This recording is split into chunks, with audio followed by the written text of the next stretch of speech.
Pada minggu lepas, Menteri telah mengumumkan pelanjutan moratorium dan antara lain berkaitan dengan bayar pinjaman. Bila sebut tentang pinjaman ini, antara benda yang membebankan ramai rakyat Malaysia adalah soal nak bayar balik hutang, antaranya hutang rumah. Jadi malam-malam ini Darah Muda ingin mengambil kesempatan itu untuk bicarakan tentang muda lagi dah beli rumah. Dan perkara ini dia berkait dengan banyak benda lah. Soal pendapatannya, soal cukainya, urus duitnya, nak plannya segala macam itu. Dan hari ini kita bertuah kerana kita bersama dengan perunding keuangan dan juga pejuang hartanah, mentor pejuang hartanah, Azim Sulaiman. Jadi Azim, orang muda ni nak beli rumah ni adalah salah satu impiannya. Dah kerja, nak beli rumah. Tapi bagaimana kita sebagai orang muda ni nak tahu, okay, aku dah dapat gaji aku ni layak beli rumah dengan nilai yang sebegini. Bagaimana? Alright, okay. So first of all, terima kasih Ain dan juga Irfan kerana sudi menjemput saya untuk bersama dalam rancangan Darah Muda pada malam ini. Dan saya kira belum terlambat untuk saya ucapkan Selamat Hari Raya Korban buat Ain dan juga Irfan serta seluruh penonton rancangan Darah Muda pada malam ini. Sekali ni boleh? Boleh lagi ya. Okay, so jawab soalan Ain tadi. Bagaimana kita nak tahu berapa kita punya kelayakan dengan gaji sekian, berapa kita layak beli rumah. Okay. So of course benda ini kalau ikutkan dia tertakluk kepada bank. So different bank, different dia punya kiraan dia, itu kita panggil sebagai debt service ratio ataupun DSR, which is sekadar nisbah hutang. So ada kiraan dia, maksudnya kalau gaji sekian and then berapa kiraan bank. Contoh macam orang yang makan gaji dengan orang yang commission earner, itu berbeza dia punya kiraan dia. So first kita kena tahu dari segi pendapatan kita tu macam mana. Adakah kita pendapatan dalam bentuk gaji ataupun dalam bentuk commission. And then dari segi bank pula, dia punya percentage itu pun berbeza-beza. Bank A berapa persen dia ambil, bank B berapa persen dia ambil. So jadi bagaimana kita nak tahu percentage untuk interest ke? Percentage kiraan dia. Sebagai contoh, kalau macam gaji, mungkin bank ni ambil 100%. Itu memang samalah, mana-mana bank dia ambil kira 100%. Tapi kalau untuk commission, ada certain bank dia ambil cuma 70%. Ada certain bank dia kira 60%. So jadi benda tu berbeza-beza bergantung kepada bank tersebut. So jadi jawapan saya, kalau macam mana kita nak tahu yang lebih tepat berapa kelayakan kita based on gaji yang kita ada, so kita kena refer dengan banker lah. Ataupun tapi kalau macam saya dengan tim pejuang hartanah, kita ada buat kelas combat hartanah. So dalam itu kita buat kira-kira diri nak tahu berapa layak. Kerana pada saya tak guna kalau kita tahu hanya layak saja. Yes, layak kita boleh check dengan bank. Yang pergi dekat bank tengok berapa kita punya kelayakan. Tetapi yang lebih penting daripada layak adalah kita nak tahu berapa yang kita mampu. Betul. Sebab layak belum tentu mampu. Mungkin you layak beli buat loan rumah 300,000. So installment dia roughly dalam 1,500. Kalau kita boleh buat kajian kes ringkas malam ni kan. Kalau gajinya itu gaji minimum orang miskin sekarang ni 2,208 ringgit. Kalau itu boleh tak beli tanah? Harap tanah. Boleh tak beli hartanah? Okay. So kalau dengan gaji sedemikian. Okay. Dia bergantung kepada lokasi dia juga. Sebab macam saya kira tadi, saya katakan tadi, bank dia ada kiraan dia DSR. Dan ada juga lagi satu kiraan dia NDI dipanggil, Net Disposable Income. Itu bergantung kepada maksudnya pendapatan boleh guna dia tu, berapa yang dia perlukan untuk kos sara hidup dia. So bergantung dekat lokasi. Mungkin dekat KL certain bank dia ambil kira 1,000 untuk kos sara hidup. Tetapi dekat kawasan di bandar, di luar bandar, contohnya di Kok Diang, Kedah, itu mungkin tu RM500 sebulan. Kalau di KL kata-kata 2,000, tolak 1,000 kos sara hidup, dia tak ada kereta, dia tak ada komitmen lain, tak cover insurans semua tak ada, so 1,000 tu bersih. Betul. Berguna untuk bulanan tu. Adakah itu cukup? Betul lah. Kiraan mudah dia, so 1,000 tu kita darabkan dengan 200. So itulah berapa nilai loan yang dia boleh buat. So 1,000 darab 200, which is 200,000. So maksudnya kelayakan dia adalah RM200,000. Itu kelayakan loan dia. Secara kasar of course kiraan yang lebih tepat itu based on bank punya kiraan lah. Dia Fiza, Azim sebut nak beli rumah ni depends kepada bank. Tengok kita punya profil keuangan bagaimana. Kalau kita lihat pada statistik, bank menunjukkan bahawa 51% golongan muda nak apply loan gagal sebab profil keuangan tak cantik. Jadi macam mana nak mencantikkan profil keuangan orang-orang muda ni? Alright, okay. So tadi based on statistik 51%. Okey. Betul, antara isu yang selalu anak muda ni kata kegagalan untuk memiliki hartanah ni disebabkan bank zalim. Bank zalim. Komen nakal kan. #bank zalim. Nak apply loan susah, kena reject. So tapi kita kena lihat kalau ikut laporan Bank Negara pada tahun 2017. Okey. Daripada 100% application untuk apply loan rumah, hanya 23% sahaja yang bank negara tidak approve. Maksudnya kena reject loan tersebut. So maksudnya kalau kita lihat daripada 100 orang, hanya 23 orang sahaja loan mereka tidak diluluskan. So antara faktornya macam Ain sebutkan tadi disebabkan oleh gaji rendah ataupun profil mereka yang tak cantik di mata bank. Ni profil tak cantik ni lebih kepada kalau business lah. Sebab dia tak manage betul-betul dia punya aliran cash flow dan sebagainya. Tapi kalau untuk makan gaji ni dia berbeza. So 23 orang ni macam mana dia nak cantikkan profil kewangan dia tu? Okay, so that's why zaman hari ni kita tak boleh, antara faktor untuk kegagalan memiliki hartanah itu disebabkan gaji rendah. So bagaimana nak atasi masalah tersebut adalah that's why kita kena ada multiple source of income. Maksud kita kena ada sumber pendapatan lain. Kita tak boleh bergantung kepada satu sumber pendapatan. Lagi-lagi sekarang ni kita lihat tengah kita berdepan dengan COVID-19. Kita tahu COVID-19 ni bukan satu krisis kesihatan, tapi some of economic expert dia menggelarkan sebagai mother of all crisis.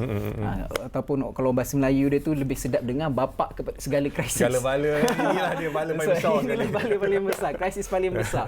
So jadi kalau kita lihat krisis COVID-19 ni banyak bisnes yang terjejas terutama PKP baru ni.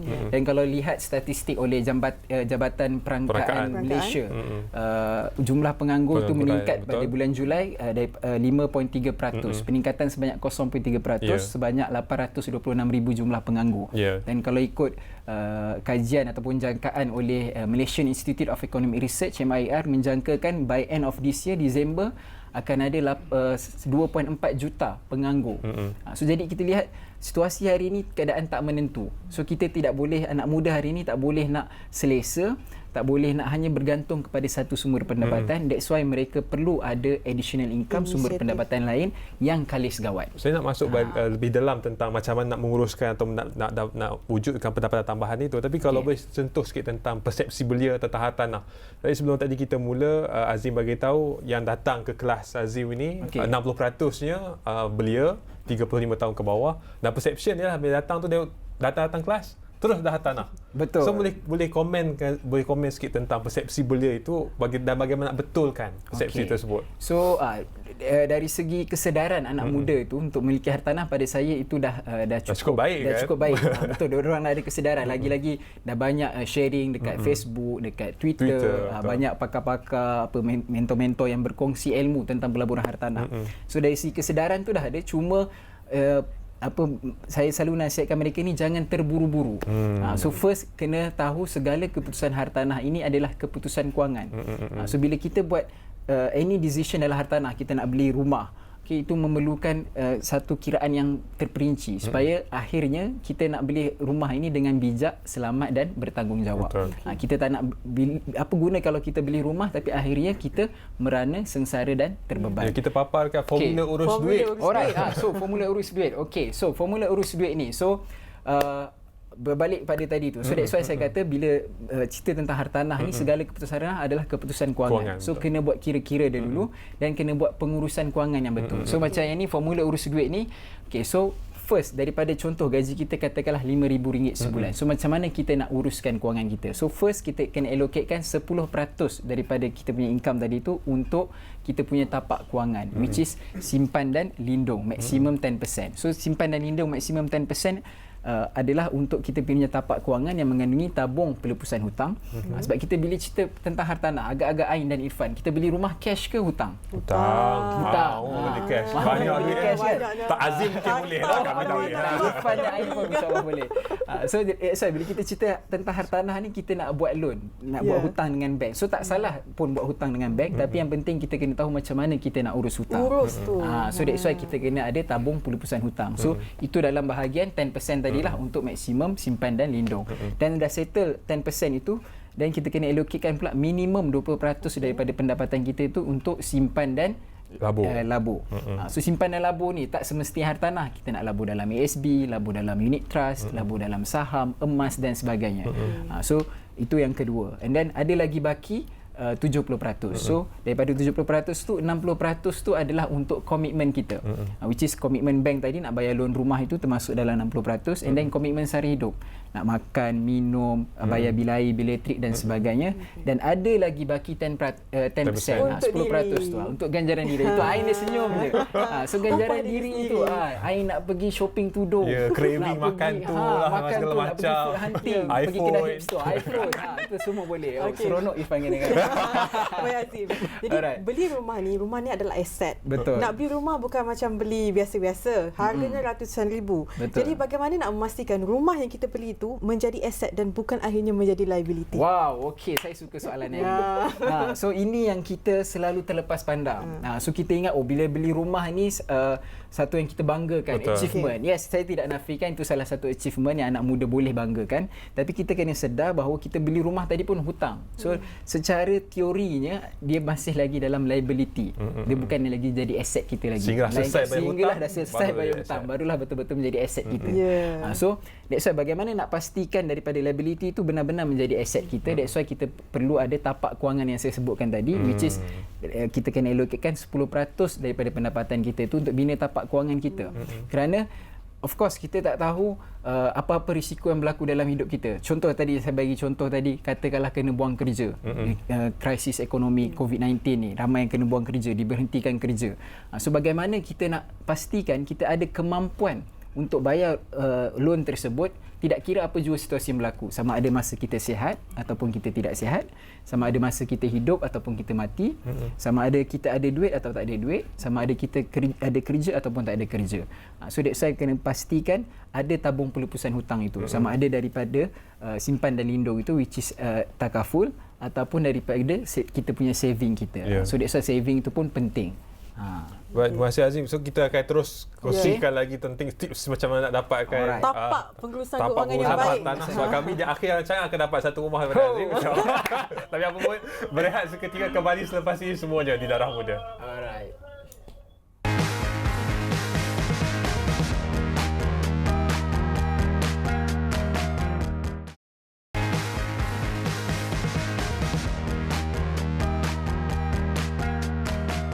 Kembali dalam Darah Muda dengan topiknya muda lagi dah beli rumah. Jadi kita bersama dengan balik kampung macam ni. Orang Kedah. Utara. Ini Utara juga. Okey. Sebut kod dia. Tentang balik kampung masing-masing. Baru balik dari kampung. Jadi muda-muda nak beli rumah kan. Okey, kalau kita flashback balik dengan pakej penjana yang diumumkan oleh Perdana Menteri. Jadi bagaimana individu-individu yang berada dalam bidang hartanah ini melihat pelan penjana yang diumumkan ni memberi satu kelegaan, nafas baru dalam bidang hartanah. Khususnya orang muda, inilah masanya nak beli rumah. Okey, alright. So yes, betul, banyak inisiatif-inisiatif yang diumumkan oleh Perdana Menteri dalam Pelan Jana Semula Ekonomi atau penjana itu dapat sedikit sebanyak membantu golongan muda untuk memiliki hartanah. Okay, antaranya mungkin kalau yang dah ada dah sedia melabur, nak melabur untuk hartanah yang ketiga umpamanya, itu dah boleh dapat loan maksimum bukan hanya lagi 70%. Okey, dah tak ada limit, tapi of course subject tu kepada kelulusan bank lah. So dan banyak lagi pengecualian cukai, duty stamp dan sebagainya. So tetapi pada saya, kita kena faham macam saya sebutkan awal tadi, segala keputusan hartanah adalah keputusan kewangan. So jadi kita bukan hanya, anak muda ni bukan hanya beli hartanah disebabkan ada inisiatif pelan penjana. Dan kita lihat juga COVID-19 ni dah banyak kali bank negara umumkan penurunan OPR. Okay, which is interest rate bank akan turun sekarang ni. So ada juga yang tanya saya, Azim, adakah sekarang masa sesuai aku nak beli rumah? Tanya dia sebab apa? Sebab interest rendah. So kita beli rumah ni bukan sebab hanya semata-mata interest rendah. Sebab OPR tu nanti in future bila ekonomi dah okey, of course bank negara akan meningkatkan balik OPR. So maksudnya kita punya interest loan rumah tu pun akan meningkat balik. So jadi kita kena faham dekat situ, sebelum kita nak beli rumah tu adalah kena buat kira-kira diri tu yang lebih penting. Macam saya sebutkan tadi di awal tadi, kena tahu layak dan juga mampu. Dan barulah kita buat decision untuk membeli hartanah tersebut. Tapi kalau inisiatif kempen pemilikan rumah 2020 ini dia susah nak melepaskan peluang tu, sebab pengecualian duty stamp tu, katakan beli rumah hanya RM500,000. Duty stamp saja dah makan RM10,000, tu banyak penjimatan. So So macam mana tak tahulah sama ada memang kena grab ataupun nak ketahan diri supaya tidak terlalu cepat ambil peluang. So saya suka kena grab atau kena tahan diri dulu. So that's why saya katakan tadi kena buat kira-kira diri dahulu dan macam saya katakan kita nak beli hartanah ni kita nak beli dengan bijak, selamat dan bertanggungjawab. So kita kena faham kita nak beli rumah ni kita nak beli loan adalah buat loan dengan bank. And then kalau contoh kita nak beli iPhone tadi, Ain kata nak beli iPhone mungkin dalam 5,000 6,000. Tapi sekarang kita nak beli rumah harga 500,000 700,000 malah boleh cecah jutaan ringgit. Dan kita pula nak buat loan dengan bank bukan 3 tahun bukan 5 tahun tapi 35 tahun. So that's why penting kita nak tahu kedudukan kewangan kita dari segi layak kita dan adakah kita mampu nak bayar loan tersebut selama 35 tahun. Kerana macam Ain cakap, macam mana kita nak pastikan rumah tu akhirnya menjadi aset kita. So that's why penting nak buat kira-kira dan kalau kira-kira tu dah okey, yes, you should grab. Apa peluang yang kerajaan inisiatif-inisiatif yang kerajaan umumkan, tetapi kalau kira-kira diri tu dah fail, dah out, so macam Irfan sebut tadi kena tahan diri dulu. Maksudnya kita ambil satu langkah ke belakang untuk kita kukuhkan dulu kewangan diri kita, perbetulkan kewangan kita dulu and then barulah kita move forward untuk membeli hartanah. Sebut tentang penabung, soal pendapatan. Kita buat tadi Azim sebut tentang kalau tapak kewangannya 5K sebulan pendapatan. Yang 5K senang sebutlah. Tapi yang ramai anak muda kita ni pendapatan 2,800 ke bawah kan. So dengan pendapatan sedemikian macam mana nak tingkatkan lagi soal penabung, soal pendapatan tambahan dan sebagainya. Okey, betul. So kalau kita lihat statistik oleh Bank Negara mengenai simpanan orang Malaysia, 75% rakyat Malaysia tidak mempunyai simpanan even RM1,000 bila berlaku kecemasan. Maksudnya contoh tayar bocor, aksiden kecil, anak sakit ke, tak ada simpanan even RM1,000. So mungkin ada antara kita akan kata ini bukan soal gaji rendah semata-mata. Tapi sebab gaji dah sikit, so macam mana pula nak dapat saving. Tapi hakikatnya bila saya buat group coaching ataupun personal coaching dalam kelas-kelas bersama dengan alumni pejuang hartanah, so saya dah jumpa ada yang gaji serendah RM200 sebulan, which is student, dia buat part time, so ada income RM200 sebulan, dan ada yang saya dah jumpa gaji pendapatan dia RM100,000 sebulan. So Ifan dah dapat. Okey. Saya dah jumpa golongan ni, ada yang gaji RM10,000 pun tak ada saving, gaji RM1,000 pun sama juga tak ada saving.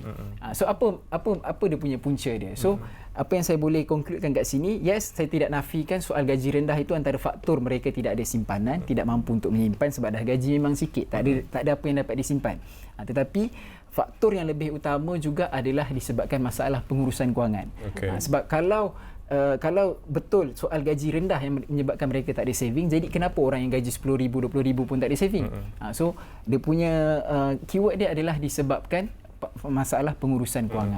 Baik, bila bercakap tentang masalah urus kewangan ni, dia sebenarnya berkait juga dengan circle kita, persekitaran kita. Adakah disebabkan kadang-kala persekitaran kita ni orangnya mewah-mewah, jadi kita rasa duit kita juga tu bagaimana nak kawal agar ia perlu beli yang kehendak atau keperluan. Macam mana orang muda hari ni? Kita punya pepatah Melayu, #ukur baju di badan sendiri. Banyak hashtag orang ni. Banyak hashtag orang ni. Okey, so that's why bagaimana antara tips bagaimana kita nak ubah kewangan kita, nak urus kewangan kita dengan betul. Tadi saya dah kongsikan 4 benda. Okey, kita kena 10% untuk simpan dan lindung, 20% untuk simpan dan labur, 60% untuk komitmen, and then 10% untuk nak shopping. So bagaimana kita nak ikut formula tu, antara salah satu pengorbanan, ni kita dalam mood hari raya korban. So salah satu pengorbanan yang anak muda perlu lakukan adalah kena korbankan dari segi nafsu berbelanja tu. Dan kalau mungkin kalau nafsu berbelanja tu dah boleh bertahan dah, tapi disebabkan circle tadi, kawan-kawan ajak makan hari-hari, makan dekat tempat hipster, makan warung tepi jalan. So maksudnya kita kena ubah circle tu. Sebab maksud bukan ubah circle tu bukanlah janganlah sampai langsung buang kawan ni ada, buang kawan.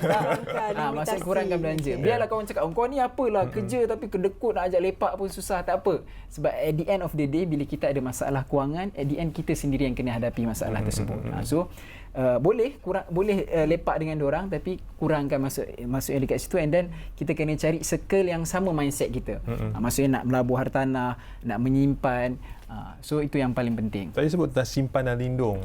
Saya cuma nak tanya, adakah lindung tu maksudnya insurans takaful sebagainya ataupun lindung tu ada makna yang lain? Okey, yes. Okey. So untuk 10% simpan dan lindung tu maksudnya adalah untuk takaful lah. Okay. Ataupun ada orang kita biasa sebut insurance. Tapi of course kita as a Muslim kita kena guna produk yang patuh syariah lah, which is takaful. So takaful ni majoriti orang kita ni skeptical. Bila jumpa je ejen takaful, okey dia lari ni tak buka macam nampak hantu. Tapi kita kena faham konsep takaful tu apa. So that's why macam saya sebutkan tadi, tabung pelupusan hutang. Bila kita nak jadi pelabur hartanah, kita nak membeli hartanah, kita kena berhutang dengan bank.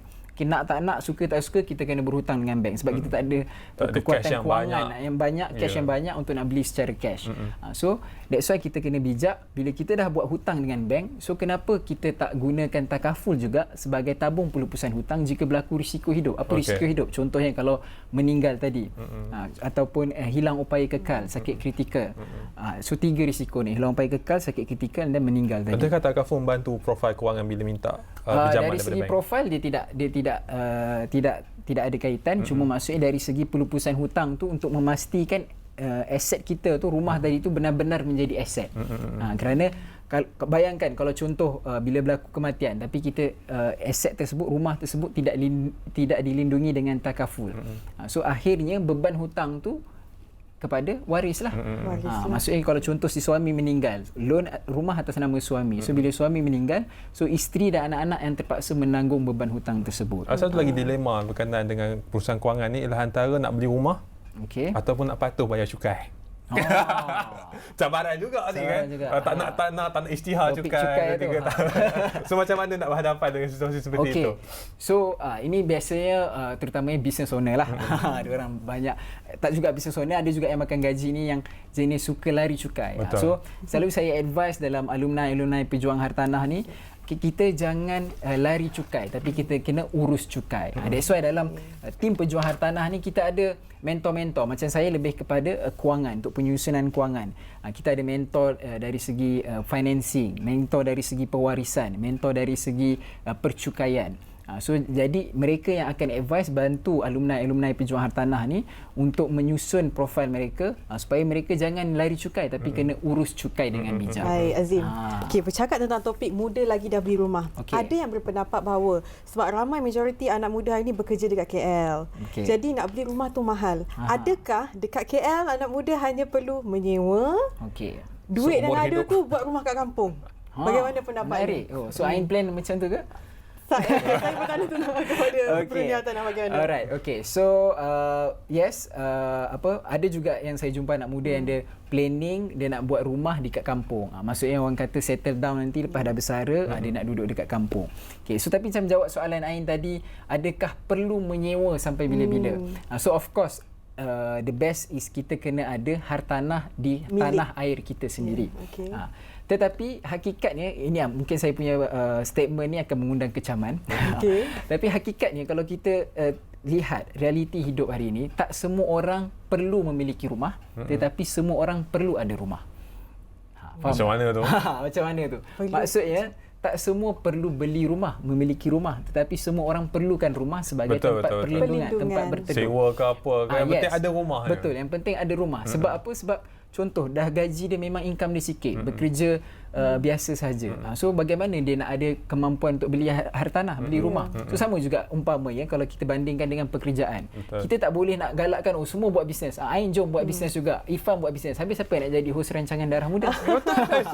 So masing-masing Tuhan dah tentukan dia punya rezeki dia dan ada dia punya tanggungjawab dia. So sama juga rumah. Kalau semua orang beli rumah, ada rumah sendiri, so saya beli rumah nak sewakan, siapa nak sewakan dekat siapa? So maksudnya bukan semua orang perlu memiliki rumah, tapi semua orang perlu ada rumah. #ukur baju di badan sendiri. Itulah kesimpulan malam ini ya. Kenyataan akhir itu sangat penting sebab kita ada profil kewangan yang berbeza kan, antara yang mereka duduk bandar, yang di luar bandar, yang ada kerja, ada dah hilang kerja. Dan ada juga yang saya jumpa dia memang kerja dia jenis tak tetap di satu tempat. Mungkin dia ikut projek. Sekarang projek kat KL 6 bulan. Ya, tapi akhirnya mana kan ada rumah lah. Tak semestinya kena beli rumah, tapi sekarang adalah rumah tempat berlindung itu. Baik, terima kasih Azim. Okey. Satu perkongsian yang membuka idea. Saya rasa pada anak-anak muda yang dengar ni, lepas ni dah ada perancangan membina profil keuangan yang baik, insya-Allah. Jadi sekian dari kami dalam Darah Muda. Saya Anshuada dan saya Irfan Faruqi. Teruskan semarak rukun negara sepanjang bulan kemerdekaan dan hari kebangsaan ini. Teruskan semangat itu saya berkobar ya. Dan selepas ini bersama dengan tetamu di Ruang Bicara juga daripada LSDN. Wow. So jangan tukar siaran, terus bersama dengan Bernama TV. Sekian daripada kami. Assalamualaikum. Terima kasih.